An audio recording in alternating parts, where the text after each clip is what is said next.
Good afternoon.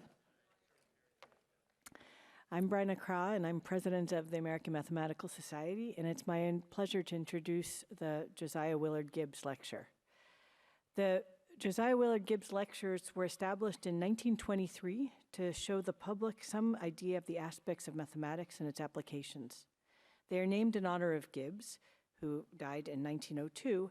He was a mathematical physicist who made deep theoretical contributions to physics, chemistry, mathematics, and he's one of the founders of statistical mechanics. He actually coined the term, and of vector calculus. His influence was so profound that he was even featured on a stamp in 2005. The list of previous Gibbs lectures is a veritable who's who in broad mathematics, including Hardy, von Neumann, and Einstein. You're in good company.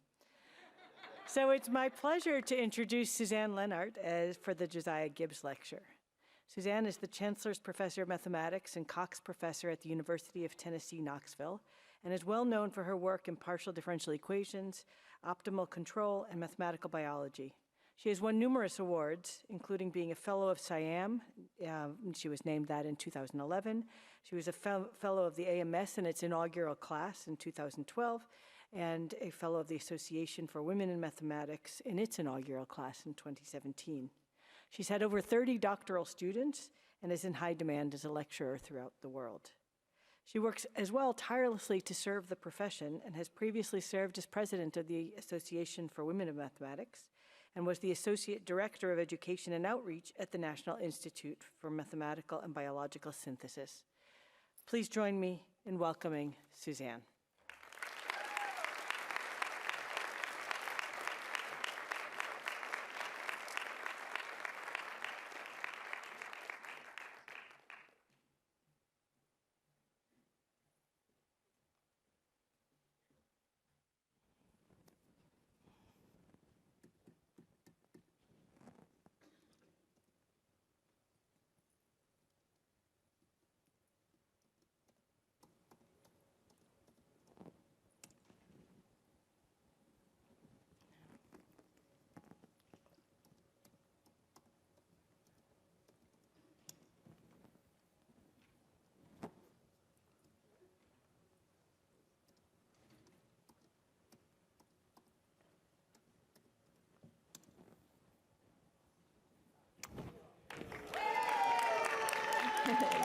Okay.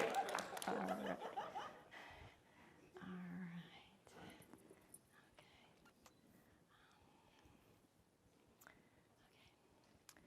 Okay. So today I'm going to talk to you about natural system management from a mathematician's perspective. And first of all, I want to say thank you very much for giving me this honor and opportunity to give the Gibbs Lecture. And I'm going to talk today about several examples and some management and optimal control ideas. I'm going to give a simple motivating example about rabies, and then I'm going to do some fishery management, and then I'm going to be thinking about sea turtles and climate change. And I'm going to showcase different types of models today: ordinary differential equations, partial differential equation, and a discrete model that has a statistical model embedded in it.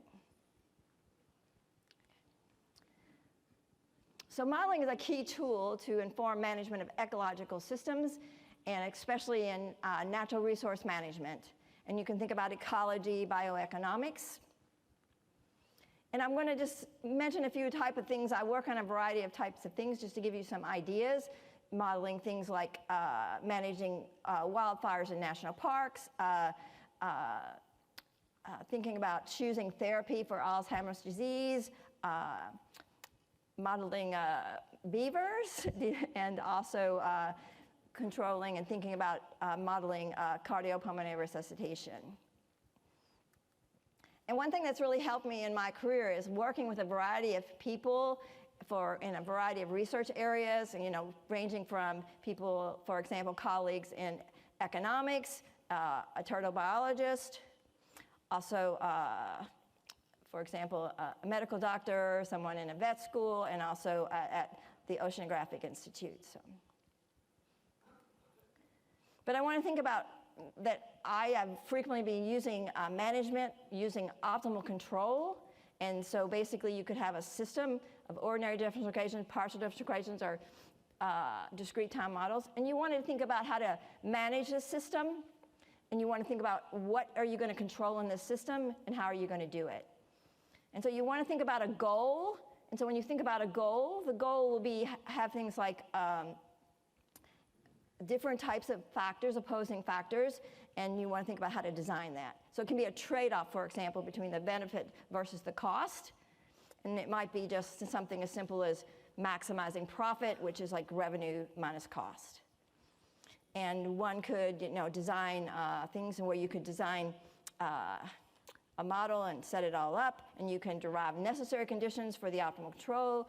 You can show that it exists, and you can actually compute it numerically. So a lot of my work, especially in ordinary differential equations, I use the approach that was developed by Pontryagin and for optimal control of ordinary differential equations. And he was a blind mathematician who had developed this in about 1950. And he had this key idea, which is basically an idea about thinking that you want to, you're thinking about trying to solve this problem where you've got a system and you're trying to control it and you have a goal. And he had the idea that sort of generalized Lagrange multipliers from calculus. So the idea of Lagrange multipliers in calculus is really when you think about that you are going to maximize a function subject to a constraint, and you use a Lagrange multiplier in calculus. So this is sort of the idea. We're trying to maximize a goal here, but we have these differential equations, and somehow we have to attach them to the problem, and this was his idea of using the adjoint equations to attach them. And so that ends up meaning that you can do something like, in this case, convert the problem into looking at maximizing the Hamiltonian with respect to the control.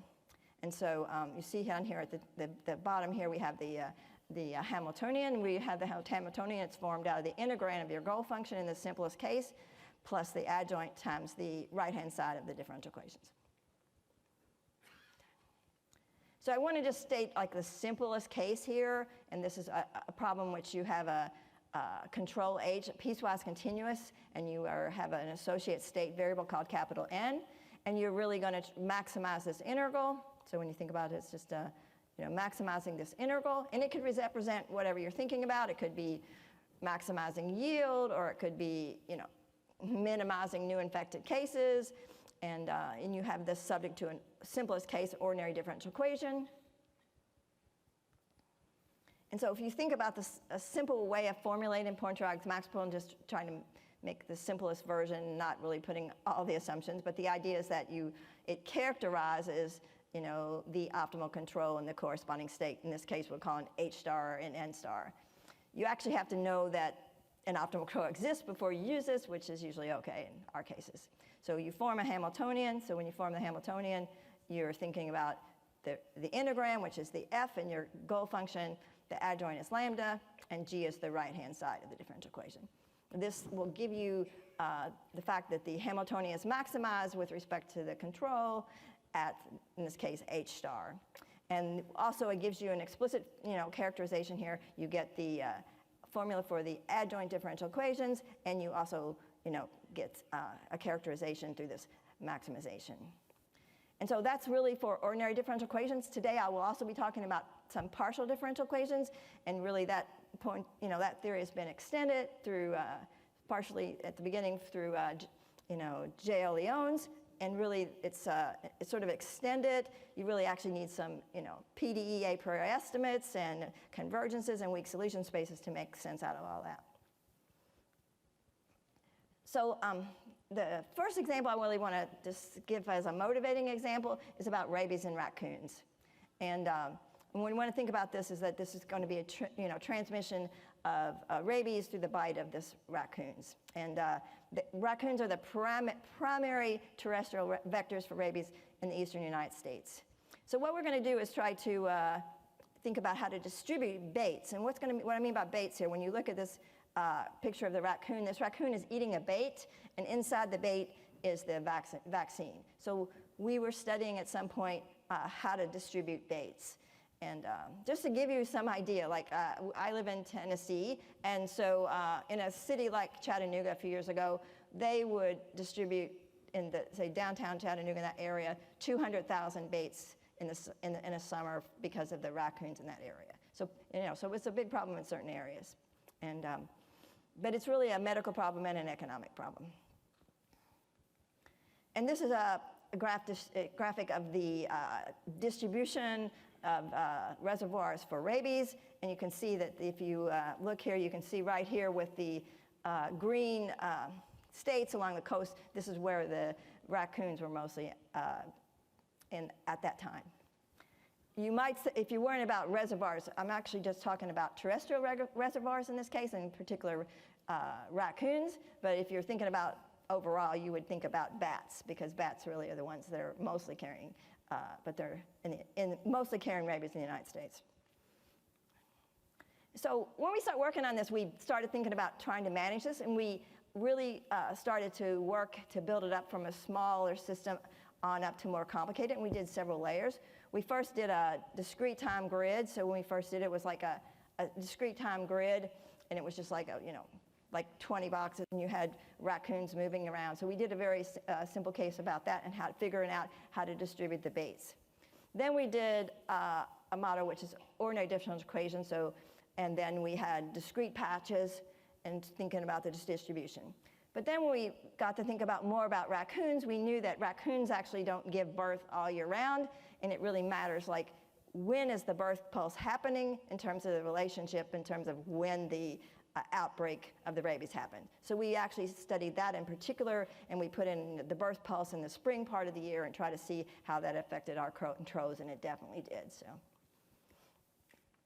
but to illustrate a particular case that was sort of interesting is that we sort of realized that at that time that there was a lot of detail about rabies spreading across the state of Connecticut.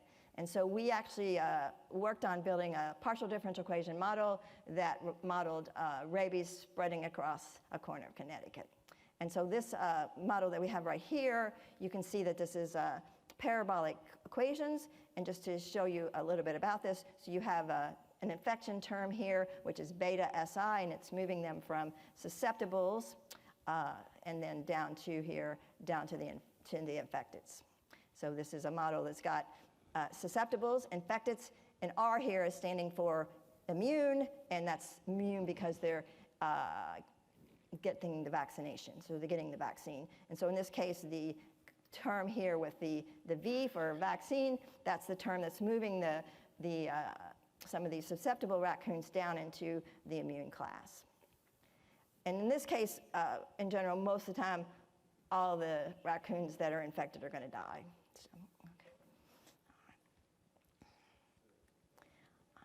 So we set this up in thinking about a corner of Connecticut, and we were trying to, in this case, minimize the infecteds, and we took a quadratic cost. You'll see that today sometimes I take the cost of implementing control as quadratic, and sometimes I don't do that. So it just depends on the problem, I guess.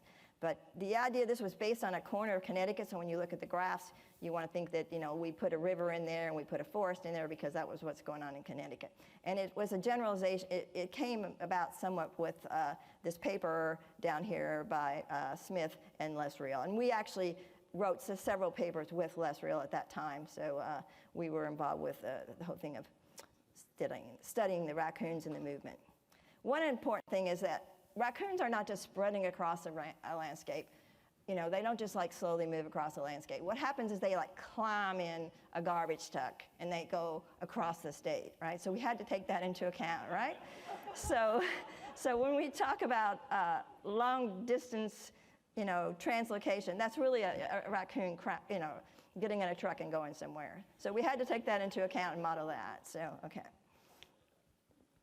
And so on this picture right here, this is just a picture giving you an idea that we were taking slices of time and showing how the infected raccoons were spreading across a corner of Connecticut. So really, that's why when we have this, we have a river here, and we also have a forest, and this was representing a corner of Connecticut where we knew some information, so we had some data about when they were spreading across, and this is just a representation. And so what we're trying to figure out is where you should put the baits.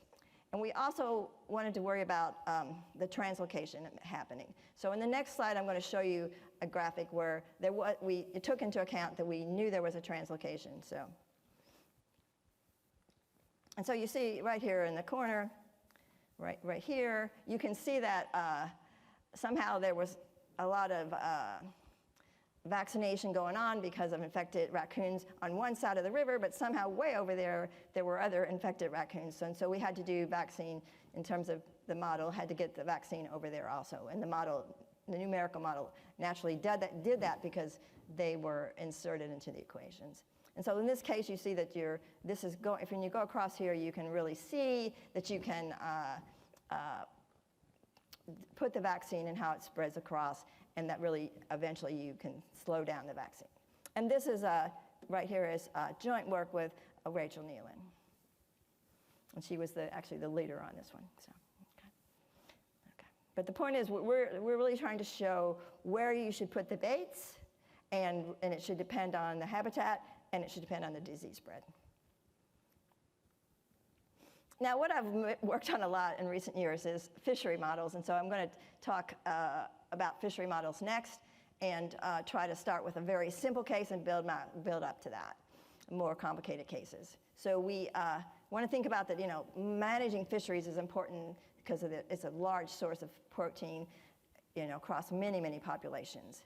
But it turns out that there's been some controversy in recent years about whether you should put marine reserves. These are areas where there are no-take reserves, meaning you're not allowed to fish there. And so some managers will say, oh, we should take no-take marine reserves because of the conservation benefits. But some other critics would say, oh, reserves would decrease the fisheries yield, and that's not good. So mathematics was trying to look at these questions, and mathematics has given some answers to these questions. And so basically, the question that some people were able to answer is that, do marine reserves arise from an optimal control problem that is just maximizing yield? So if you only want to maximize yield, you're not worried about saving the fish population. It turns out that optimization will actually tell you that you should worry about the fish population, and we'll see that more. Yeah, so, okay. All right. And so I'm going to take this very simple case, and this is a case of constant fish harvest. And so, this is an ordinary differential equation with logistic growth, and it has a harvest term right here, this red one here, which is minus HN.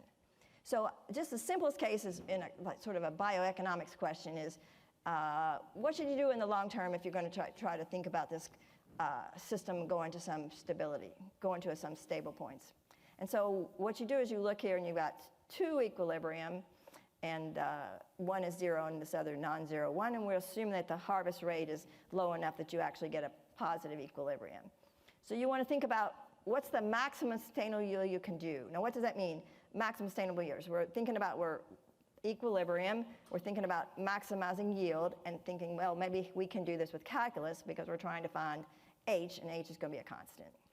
So when we do this, we wrote down, you see here, we write down the yield. The yield is given by H. So if you think about H, this is what you're harvesting, times the amount that's being harvested, which is n star. And so you get a simple quadratic, and you can think about this. We're doing a maximization problem, right? So if you think about this, we've got a nice parabola, and we can just do this with calculus and find out what the optimal H is to maximize the yield. And so I have that down here when you think about doing that, and so you can actually get yield. So you get the harvesting rate to be R over 2, where R is the growth rate of these populations, and then you can get the maximum sustainable yield to be RK over 4. And you can actually look at this in a simple graph, and so if you look at this simple graph, you see that I've got the logistic parabola there, and I've also got the harvesting here, so H times N here. And this one right here this line that goes through the peak here of this parabola, that's where you get the maximum sustainable yield. Now you could say, well, we should do time varying controls because you don't want to do the same control constant all the time. And so I want to show you this as like a simple case of this today, which is going to be, H is going to be time varying, and you're going to have maximize profit, which is revenue minus cost. And so you see here that I took P for like the price, so we have the revenue, and then we have minus the quadratic cost. We have a same equation that we had before, differential equation, but H, the harvest, can change over time. So we just applied Pointryagin's maximum principle here. We build a Hamiltonian with basically the goal, the integrand of the goal function. We have our adjoint function lambda, and we have the right-hand side of our differential equation. And you come out with exactly using Pointryagin's maximum principle, you get a differential equation for lambda, and you get a final time boundary condition, and you get an exact characterization of the optimal control. And so I just ran some simple case here to illustrate this. So if you look at this very simple case, you'll see that the one that we have here, it starts pretty low, and I took the carrying capacity of this one to be higher, up at 100. So the population is relatively low when you started doing it. And so that means that if the population is relatively low, you're not going to harvest at the maximum level all the time. You're just going to wait for a while and let the population grow and then do the maximum level. So this is just an illustration of a simple case. But what we've worked on in recent years is a little bit more realistic. If we studied anchovies in the Black Sea, and so I want to talk about that. And this is a work led by one of my students who is from Turkey. So talk a little bit about anchovies in the Black Sea. So the idea is that anchovies is contributes a large amount to global fisheries, and in particular to the European anchovy. And so now when we think about anchovies and think about the fishery season, it turns out that you really don't fish all year round, and so we are going to build this model somewhat accurately that when you look at the Turkish coast, when do you actually do industrial harvesting? So when we do the model, we're only going to harvest about 3 months a year. And then we also want to think about what else is going on in the Black Sea nearby there. And one thing to understand that there's sort of predator-prey relationships, and basically that anchovies really are consuming zooplanktons, and we're going to put those in also. But we want to look a little bit about what's going on at the time we were thinking about this in terms of what was going on with the anchovy landing. And we talk about landing with fish. We're not counting numbers of fish, we're counting tons of fish. So when you look at this graph here, it has two pieces to it. So it has, at the top, it has the, so you want to think about the total anchovy landing in the Black Sea over these years. And it also, so that's in the, the dark, and then the dashed ones is actually on the Turkish coast. Now you look in these early years, you see that the Turkish coast production was lower than the total Black Sea. But you see at some point there was a drop. And basically what's happened in all the recent years is that pretty much all the anchovy harvesting is going on the Turkish coast. And what happened was there was an invasive jellyfish that sort of wiped out some of the anchovies, the other, in that certain areas. And so really, if you're studying the Black Sea, you only have to study the Turkish coast in this case. But we wanted to put the jellyfish into the model because obviously this jellyfish had a big impact on this system. We also want to show, when you look at that system, it's really a little bit hard to tell what's going on with the landings. We wanted to make a regression model with that data and try to show that the trend was really going down. So if you look at this right here, you see that we took that landing data and this is just showing a few years here to get the idea, but the idea is that overall the landing's going down, so actually it needs some management. So the goal of our work was really to make a food chain type model and try to find an optimal fishery management. And we were going to use three populations, 3 trophic levels, and track the effects of this fishery. And we would like to get an optimal harvesting problem that's going to maximize a discounted next, what's called discounted next value, net value, which is really, we'll show here in a minute. And we're going to do seasonal harvesting. But first I'll just show you a diagram. This is a diagram to show who eats who in this system, right? Really, it's who eats who. So basically when you start thinking about this, we got the jellyfish. The jellyfish are consuming the anchovies. We got the anchovies consuming the zooplankton. We got the zooplankton, they're been eaten by the jellyfish, and the anchovies. And so then we also know that it turns out there's one more fish population that's really not too involved, except that it actually eats those jellyfish. So we have all this, we have 3 populations, and when we build this model, we're going to actually call, the anchovies are going to be the A, the predator, which is really the jellyfish, is P, and Z is the zooplankton. And when we have this extra predator that's just out there removing jellyfish. And so we build a model like this, which with logistic growth here, and we have all these interaction terms. And you see what happens here. So if you just think about it a little bit, when you have a product here, if we think about this, you have this jellyfish, P times A, and you think about, so P times A, so there's our jellyfish, and they're pulling down the anchovies, and you see that they pull up the predator P. So we have these interactions. You can see, of course, that the anchovies interaction with the zooplankton pulls up the anchovies and pulls down the zooplankton. We have a harvest term here in red, so that's removing that, so it's a harvest term in red. And then we also have this extra term where something is consuming our peak population. So in this problem, H is our control, and we're only going to have it in a certain season, so it's going to be 0 in the off season. And we have all these predation rates to figure out, and we need to think about finding all those. So we built a model here in this case where we have the revenue, where you have a price P and you have a revenue. So that PHA is the revenue, and then you have, and it's coming from a yield of harvesting, and then we have a cost in the red. And so we're thinking about, making a profit. So you're basically thinking about, seeing what you get with the revenue minus the cost. Again, you see here that I'm only doing this on certain intervals, so I'm doing it on several years, but I'm just doing it on a small interval in each year. So I'm looking at to maximize this problem and set this up as a control problem. So H is my control, okay? And we can use Pointryagin's maximum principle. We don't really need to go over this, but it will give you adjoints that go with, you have 3 of these state variables, A, P, and Z. We get 3 adjoints. We get a control characterization, boundary conditions, and all that, and it all works out. And so just to clarify what we did with this, we got this data really from, from the Turkish government records, right? So we got the data. We had the data of the tons of fish those years, and we also had the fleets data, and we also could study things about fleets, about how many boats or vessels they had. So we had all of that data for those years. We used that to estimate parameters. So we estimated several parameters, which is some of the growth rates, which are the R's, and we estimated the interaction coefficients.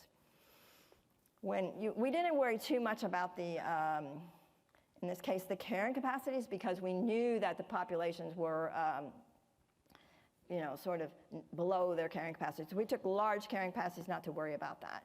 And so we just estimated these other coefficients. The other thing we had to worry about is, first we were estimated with like a constant H, and then we also later estimated things with and considered what happens if H was just constant, but changing each year, but a constant on each year. And then we think, okay, we're going to do a control problem. We're going to allow things to vary over the year. So when we thought about this, we would need to think about what's happening. How high can we actually, think about the level of harvest? How high should we make the level of harvest?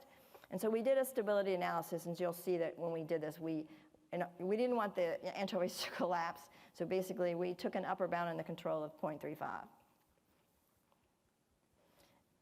And so you see that we have 2 graphs here, and so I'm just trying to explain these. These are 2 graphs. The first one is over here. This is like an estimate of the strategy that was used, using the parameters and all that. And hopefully you see that this is not very regular, right? It's sort of bouncing around. And you can see that we've got the blue anchovies, and we have the other populations lower. Over here on the other side, we have the populations with optimal control, and you see it sort of regularizes out, which is nice. And you can also, I'll show you a little bit more on the next slide, but we can show, like zoom in here and see more about the anchovies and about the other populations. And again, this was with an upper bound of 0.35. So we just zoomed in here, and you can see here, this is the sort of it seems that what you get is pretty regular with respect to the blue, the anchovies. And then we blew up the other ones over here, and you see what happens. And hopefully you see that this looks sort of like a predator-prey cycles. You can see the ups and downs, and it sort of all makes sense, and we can calculate all three of the populations. Over here on this side, we actually get, this is what the optimal control looks like. And you see that's only part of the year, but you see that maybe it's a little difficult to implement because it goes down a little bit, and then it comes up and flattens out. So what we did is we were worried that this was not reasonable to ask, to suggest to managers in Turkey that they should do this. So we did an approximation, and over here is an approximation of it. And really, it's very close. So the objective function or your goal function really comes out about within 2% of the optimal. So we actually did that, and you see that, and you can see what happens here. You don't use 0.35 the whole time. For a while you might use 0.27. But the point is you can approximate an optimal control to get something that's more feasible, and the optimal control will help you do that. Then we thought, well, maybe you should think about why did we need 3 populations? Why didn't you just do it with 1 population? Because lots of times we were doing models with 1 population. So we did this one with 1 population. So what we did is we went back to the data and estimated just using 1 equation and some simple parameters here, 1 equation, and estimated just for the anchovies. And we found the optimal harvest, and we wanted to say, well, okay, what can we say about this? And so here's a graphic of this, and so over here, when you see this larger blue graph, and you see that it looks much better. I mean, if you just model it with only 1 single species, it looks better. You're going to get a lot more anchovies and compared to the one with 3. But the problem is it's not realistic because the anchovies are not out there by themselves, right? So basically you get something and you get an answer, but it's not too realistic. And I'll show you some of the numbers too, but that's the idea that we can see that single species is not really going to work. And so you can calculate here, this has got lots of numbers, but basically we were calculating the parts of the objective function or what numbers they were in that case. And so you see here that the first line here is the food chain one, so that's with our optimal harvest, and you see that you got the 607 here, that's giving you the net profit. But you say, well, what happens with the single species one? Well, you say, oh, it looks like you get more profit. You do get more profit, but it's not realistic because that's not what's happening out there. So you have to be careful thinking about if you use a simple model and trying to get some implications about it. You're going to get something unrealistic. We also took the food chain model and stuck in the control for the single harvest. Like, say what happens if you didn't take into account these other things. We just stuck them in there and see what happens. And so you see that doesn't also give you too much. You're better off using all 3 equations and putting them in your model. And so this is a project that was nice to have data and get some realistic answers. And so basically the idea is that you can give better management information and advice, and you can also approximate it if you need to. We also did a partial differential equation case, and where we worried about the coast and the spatial variation. So we also did that. So we've been working on, continue to work on fishery models, and so we've thought about, you saw so far what I was just showing you is like models that have only time in the models. So basically it's a time varying harvest. But we thought, well, we should think about what about spatial domains and what about boundary conditions? So on this picture here, this is a picture of what I'd call Dirichlet boundary conditions, which is 0 boundary conditions at the edge of your domain, and that's why we have this sort of dead fish on each side. That means that the fish are going to be dead out there, when they get to the edge. So, and that's possible in some cases, and we have also considered other kinds of boundary conditions. But the point is that, thinking about what type of habitats are out there. But what happened was Mike Newbert had this. He was really answering some of the questions that we were thinking about, or at least beginning to answer it, about testing with only space, right? And so he took a problem here, which is, again, a parabolic problem, and he was thinking, oh, I'm going to let time go to infinity, and I'm going to get a problem with only space. So down at the bottom, he's got a problem that's got only space. He's got, like, looking at the steady state, and we're going to have 0 boundary conditions. And he changed the variables and so he simplified this, and so you see if you change variables, you can get a very simple second-order differential equation in space. And he used 0 boundary conditions. But he was only worried about maximizing the yield, not worried about cost or anything, just maximizing the yield. And there's something important to realize here that I don't know if this was thought of too carefully at the beginning, but you notice that u equals 0, identically 0, and the whole domain is a solution. And you actually need to get positive solutions. So that's something you got to worry about here. Maybe in this simple case you don't have to, but we've been studying these things that when you have multi-dimensions and more complicated things, that picking out, you don't want to pick out the 0 solution. You want to pick out a positive solution. In fact, maybe a maximal solution. So it's something to realize that this problem has got non-uniqueness. U equals 0 is a solution, and there's also a positive solution. But what we're trying to do is maximize. He was trying to maximize the yield, not worrying about the cost. And you see what he got down here. Almost all his numerical examples, almost all the cases he got marine reserves in the answer. So basically, it wasn't put in advance, and when he worked the problem out, the optimization, this optimal control theory, gave the reserves right in the middle. In fact, sometimes he got more than one reserve, depending on the model. But the point is, he was really the first to show that the marine reserves could come out of the problem. Then also one of my students, Wandi Ding, was really starting to think, well, let's generalize this to 2 dimensions, and she also did this, and so she was doing 2 dimensions. And so again, in this problem, H is the control, and we get some really nice graphics here, so let's look at this for a moment. So this is a graph of the harvest, and you see that we've got spatial variables, X and Y, and you see this hole right here in the middle. The hole is actually where the marine reserve is in the middle, and so that was really, really nice. But what we really wanted to do is start working on space and time, and working with Michael Kelly and some other work, but mostly Michael Kelly's work. And so we, again, looking at this equation, we now add, so it's a parabolic equation. It has diffusion. It also has advection. And so we set this all up. We took different types of boundary conditions. We took 0 boundary conditions, Dirichlet boundary conditions. We took, no flux boundary conditions, so Norman boundary conditions. We also took Robin boundary conditions. So we did different cases. And this is one's pretty theoretical. We didn't really have particular fish in mind, so it's theoretical. And we set this up. We only wanted to maximize a discounted yield. So we didn't, again, worry about the costs and see what happens here. So so take a look at this problem, and we have a discount term. Again, thinking about what I mean by a discount term, I mean that when you think about a discount term, money made early in time is worth more because you can invest it than money made later. So basically, you put a discount term that sort of goes down as time goes on.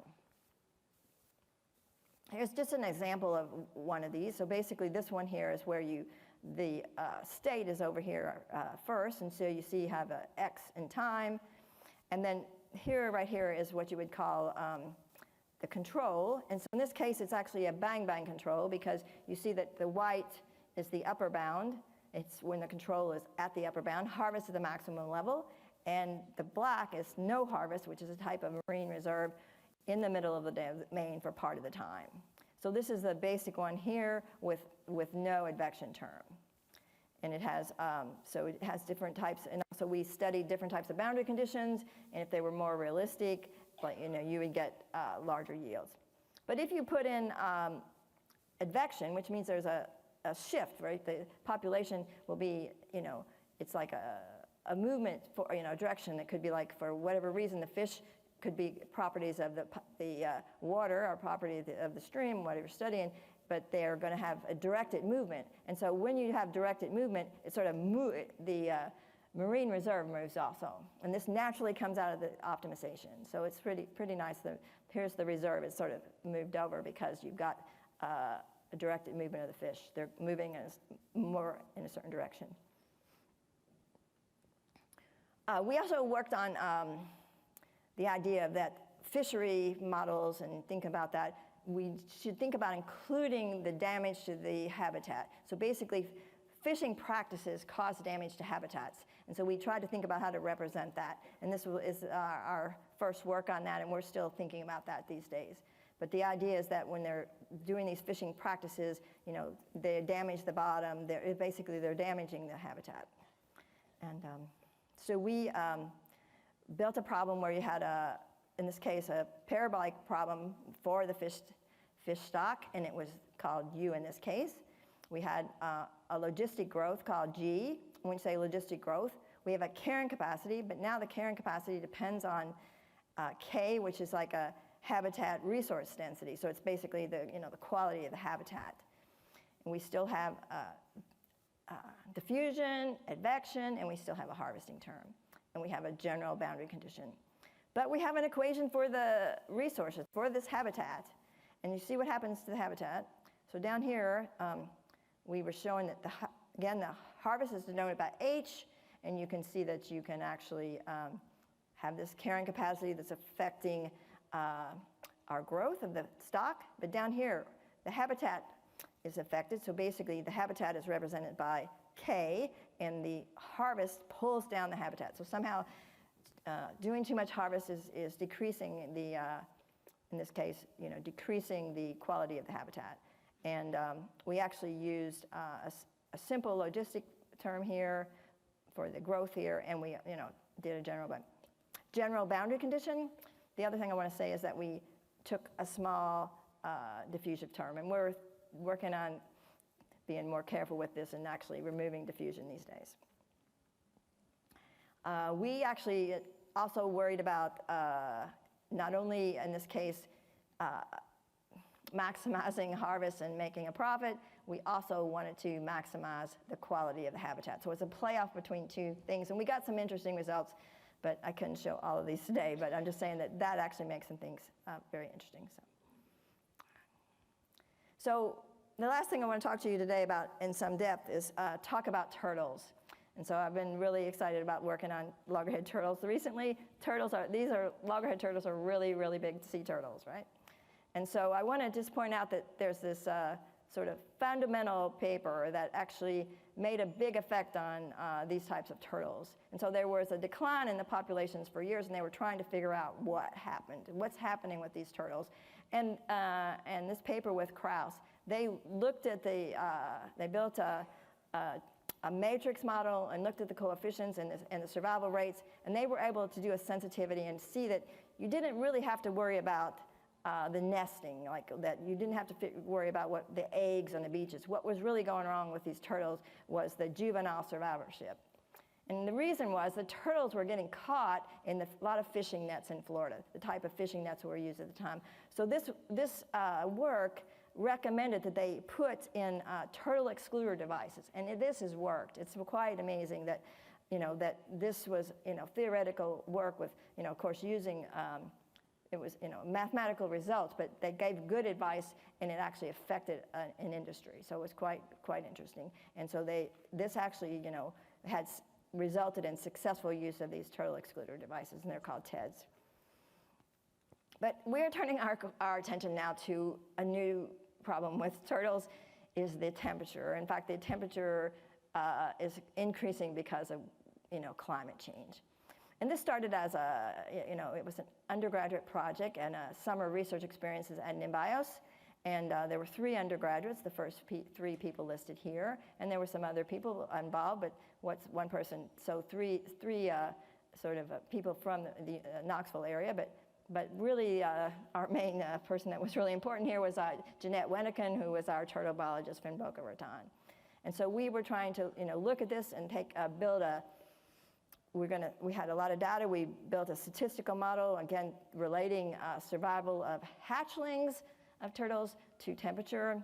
And then we were able to, have a nesting season. We put a submodel, so something's different happening in the summer in the nest, and an annual model for the rest of the population. I'll show you this in a minute. But the point was, one thing that was really important to me is I actually was able to connect a statistical model with a deterministic model, and so that, and I could track the variance, right? So I had that statistical model was feeding in some variance. You might say, why did you do a discrete model here? Really, we did a discrete model because when you think about turtles, there's very distinct life stages, and this, structure that goes well with the structure of a discrete time model. And we did what you call climate change-based simulations. And so just to remind you, we're talking about loggerhead sea turtles here in southeast Florida. And again, Florida produces most of the loggerhead turtles, the majority of the loggerhead turtles in the Atlantic.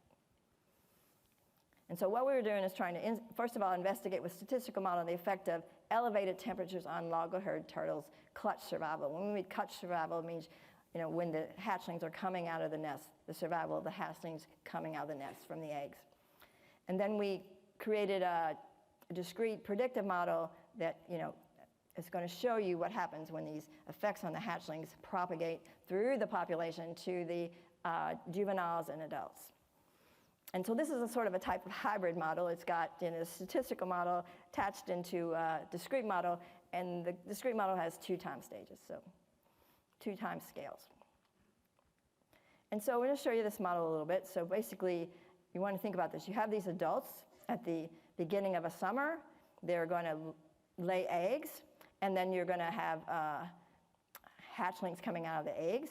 But there's going to be a statistical model right here. And you'll see that if you know the day that nest was laid, you'll be able to predict what percentage of hatchlings are going to come out from the eggs. Or only 60% of the eggs are going to survive in that nest. Then when you keep on going, these hatchlings are going to survive, and then they are going to feed into the annual model. So the statistical model and the eggs and hatchlings are going across the summer. They have small time steps, and then when you go across here, you have yearly time steps. So across the summer, you have daily time steps, and then you go across the years across the bottom. We have 2 juvenile classes, and then we have adults. Only adults are able to reproduce here. Just to show you some simple data that illustrated the relationship between temperatures and the emergent success. And so when you look at this, you have these 2 graphs together with the red and the dark black. So you can get an idea. If you look at this peak here, you can think, oh, okay, think about this peak, and you can see that you're thinking that you have a high temperature, but you see that down here you have low emergent success. So this is gives you this inverse relationship. And this is actually not temperatures inside the nest, but this is temperatures on the land outside the nest. And so we were able to get about 4,000 sets of data from the city of Boca Raton, their conservation program, and we used that to build a statistical model. And it wasn't just the temperature on the day the nest was laid. It turns out that the temperatures matter. And so in 3 trimesters, so a turtle nest is in there for 3 trimesters, and basically you're going to have, when you think about this, you're going to have approximately 51 days, in each trimester about 17 days. And it turns out we looked at temperatures, and it turns out these are the 3 predictors that worked. You might say, did you look at other things? We did. We looked at precipitation and other forms of temperature, so this is what we ended up with. And also, when you built the model, you needed to know the year. The year was like a random effect. But the point is, this statistical model goes into our model about the nesting season and the success of the hatchlings. And so we have lots of parameters here and states, so we just say a little bit that we have eggs, hatchlings, juvenile 1, juvenile 2, adults, the number of nests. So this is important. We have to model the number of nests that are laid in year capital T on day small t. We also have to know what's the average clutch size, how many eggs are going to be laid, what's the length in general of the nesting season, and the initial number of nests. We'll talk about that idea. We weren't going to model all the nests going on. We were really going to model like a cohort of turtles, like these 12 nests, or any group of 12 nests the corresponding set of turtles that would go with it, and how could we represent that. Again, we also had the incubation period, and down here with this G1, this is actually the statistical model. And the reason you have to go, you say, well, why do you have a delay here? Because you're talking about these hatchlings coming out on day small t, but they actually arrived in the nest 51 days earlier, and so you have to go back and pick up the temperatures from 51 days earlier and all the temperatures. Again, you have to calculate the number of nests, and it depends on the number of females that are laying nests. And so this is a representation here. We're summing up, so capital N is really giving you the number of nests that are being laid on a certain day. And maybe there's no nests being laid that day, but basically we're going to add them up. And where are they coming from? They're coming from the number of adults, but then you also have to calculate the proportion of females. So basically 7 out of 9 are going to be females, and then a third of those females are going to be laying eggs every summer. So this is really counting up, depending on the number of females, how many nests are going to get laid. Again, the summer season is 187 days, and we're building this model. So really what happens here is we don't know so much what happens when the eggs died. We just know that they died. So when we had the data, we would know how many eggs were in there and how many turtles came out. Okay, so hatchling turtles came out. And so we just put the eggs in and passed them through in some sense. So when you think about this, this is saying we're just adding the eggs in. They keep like collecting up. And then when the turtles have been there 51 days, we take them out and we move them into hatchlings. But this statistical model right here, which is in this case this G1, is going to tell you what percentage of them are going to survive, depending on the statistical model and what day the nest was laid. And then some of them are got to survive and they got to keep going. So this is a discrete model, and it has a statistical model in it. And just to tell you this little thing out front, the 0.9, there's a little bit more going on. So the turtles have to get out of the nest, but they have to get across the beach, and some dog or cat or somebody can come out and get those turtles, right? And also they have to get out into the deeper water. So they have 2 more things they've got to do, and that's actually a well-known estimated thing about how long the percentages of that get across the beach and out to the deeper water. So that's how we have this 0.9. It comes from 2 probabilities about that. And then, of course, what's going to happen here is that the turtles are going to the hatchlings are going to come into the juveniles, and then we have a standard progression.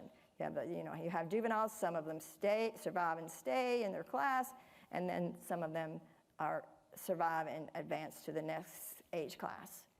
And again, I didn't emphasize the numbers there, but the turtles live a long time, right? So basically we have 2 juveniles, and they're depending on the ages, and turtles can live 30 years, something like that. So, but the point is, this is a statistical model, and it went through the summer model with the days, and then it comes out here in this, feeds into this model, which is a yearly model. And so we're going to just show some partial results tonight, but we're thinking about 12 nests. And so I'm just going to show one example for like 2006. And so you see what happens here is that at first for this particular 12 nests, first there was nothing laid, and then they start laying, so you're going up and down. And you're saying, why is this going down like that? It's going down because the turtles are coming out. The eggs are gone and the turtles are coming out. So that's why the turtles start to go up here, and then of course this is just general survival of turtles, of these hatchling turtles. You can see here these are the turtles that come out at time TF. So these are the hatchling turtles, and then you can see the juvenile ones. You can see both of the juvenile ones, and you can see the adults. So it does go down a bit, and so this is expected because of the temperatures and things. So basically, it just goes down a little bit. You can see that I started with 46 turtles, and it just went down. The adults went down a little bit. And so just to explain what we did, we had, again, we were using a cohort of 46 adults, and we were going to do this for many, many years. And so we had a data set. So basically, when you think about it, each summer we needed 12 nests, so we needed to draw them from some quantiles from data, and we're going to do that for 15 years. So we're going to do 12 yes for 15 years. And we're going to do iterate that and do that 20 times. So we actually basically, did use the data here for 3,600 nest start dates. And what happens is if the number of adults goes down, you actually don't get 12 nests. You're going to get 11 nests or 10 nests because there's not enough adults around to make those nests. We also calculate the variation. I really don't have time to show you the variation today, but you can calculate the variation and show how it happens over the years. But what I want to just show you, right here, I'm almost out of time, but I want to show that really you can think about that you want to do, think about climate change and see what the effect that's going to be. So we projected forward, really.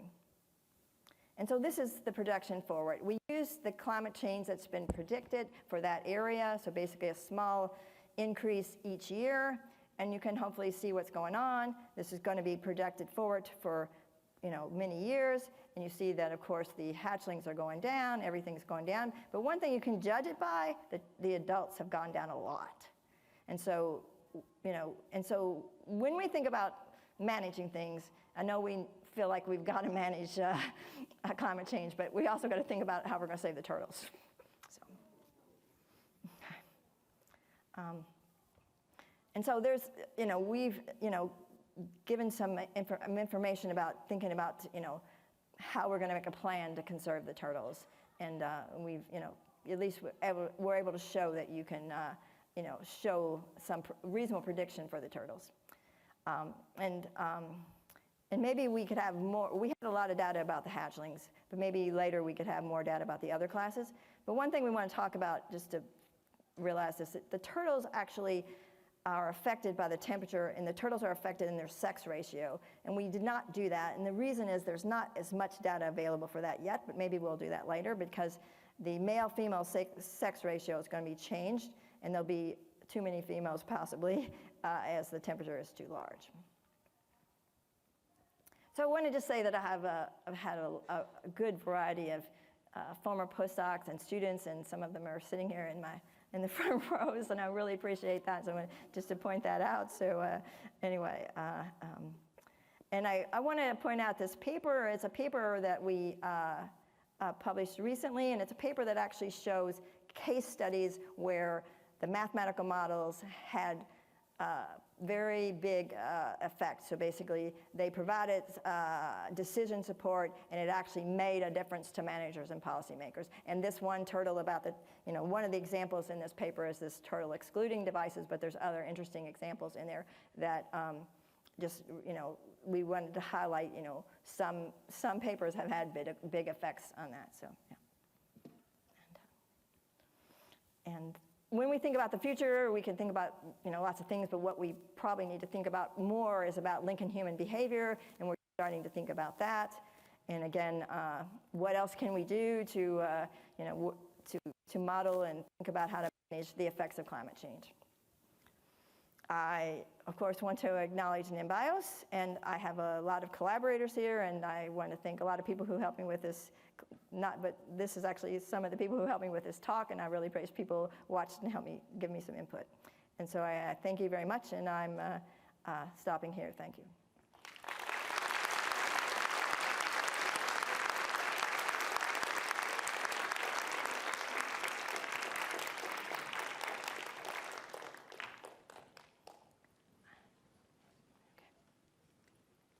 Thank you very much for a very inspiring talk. I think we have a few minutes for a couple of questions. If anyone from the audience has a question, there are microphones here and there. You can go up to there.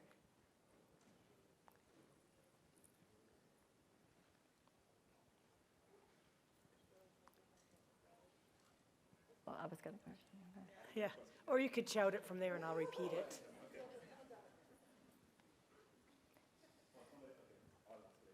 All right, I'm interested in the cod fisheries off Iceland.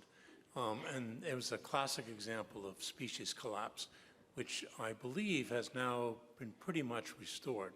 So my question is, were you involved in any of that? Because I think it was a success. What would we have learned from your methods? Thank you. Yeah, here it seems what we learned, a way to make the harvest more regular for sustainability. We are not actually haven't been working on that, but we're just starting a collaboration with a group in Norway to model some harvesting off in Norway. So we're going to get a bit more involved, and Michael Kelly and I will be involved with that. So, and actually one of my students on my roof, Lawal, will be involved in that. So we really will, but we weren't involved in the one before. Thank you. Okay. Yes, I wanted to thank you for a really excellent presentation. My question is on the last the model, the loggerhead Yeah. model. So looking at the hybrid statistical and difference equation model combination and effect of temperature, did you notice maybe a certain optimal temperature range within which you see maximum abundance in the turtles, or how that affects the survival and number of eggs laid? When we, I'll just repeat the question because in case people didn't hear it. It was about the loggerhead model. Was asking if there was any noticing of an optimal temperature for which. and we already knew what the optimal temperature, that people have studied that already. But we were actually, looking at what happens over these years and just taking what the temperature was, right? And so we weren't like trying to optimize temperature, what the temperature was. So then we were doing a projection forward. So we weren't, optimizing on temperature. We were it's already known like what is a good positive range of temperature for turtles. That's already known. So we were trying to project forward and see when it's getting warmer, what's going to happen, yeah.